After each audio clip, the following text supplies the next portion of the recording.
All right, here's something to paint today. Finally, I found something good. I've been looking around. This is a jar of Dunn's jelly. This is my family's label of jelly, probably bottled in the 40s. That was about the time they went out of business in downtown LA. And see, it's still sealed. It's all in there. See that jelly stuff in there? Some lucky jelly connoisseur might get to try that someday if we put this up for auction. But it's our last remaining inventory, so it's not going to be cheap. But why don't we do a painting of it? Let's do that. Let's paint this in acrylic. So as we get started with this, and remember, the thing that's the most important that I want to show first is the contrast equation of the scene. So I want to figure out what is the brightest thing and the darkest thing, and everything in between, and establish that on the canvas right away. So we find those things first. The lid on the jar sort of seems like it's probably the, maybe the brightest thing. See over here. And the jelly inside is probably the darkest thing. Like that rotten jelly inside is probably the black point. And then the background is actually in between those two things. So the background is sort of like the gray in between, right? So that's the first priority. Then the second priority is perspective. The circle on the jar in perspective is an ellipse, and that becomes descriptive of our elevation. And then the label on the jar is a square, and that square in perspective is curved around the jar. And so that becomes descriptive of exactly the shape of that jar. So I want to manage those three things first. Oh, good question. Yeah, well, the paints I'm using are Mars Black, a titanium white, yellow ochre, and a cadmium red. Yeah, I'm mostly just using black and white, which is good for you because you're colorblind.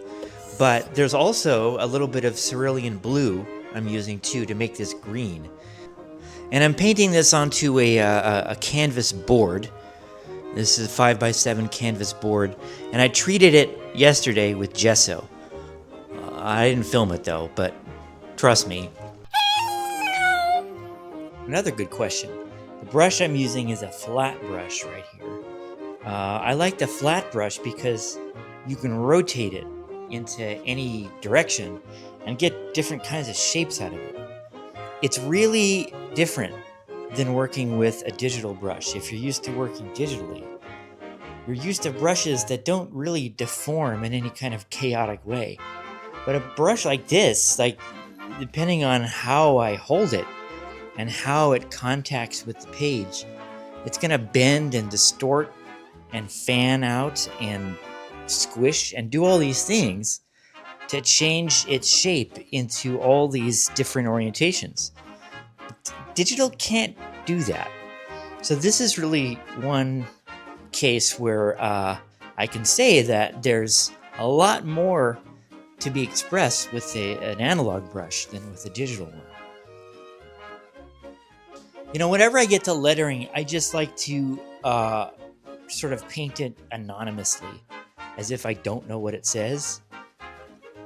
But I have to look at these letters and forget what they mean, and just sort of look at them like they're abstract shapes.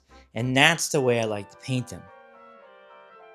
And in a strange way, it sort of feels like you can read it, even if you're a dog. But you can't, because the lettering isn't really there. It's just sort of suggested. But you look at it from far away, yeah, kind of looks like something real. Oh, and then we have all these graphics here on the label. There's, pineapple and some other stuff. So I got to mix, I'll mix some burnt umber to get the brown of that pineapple.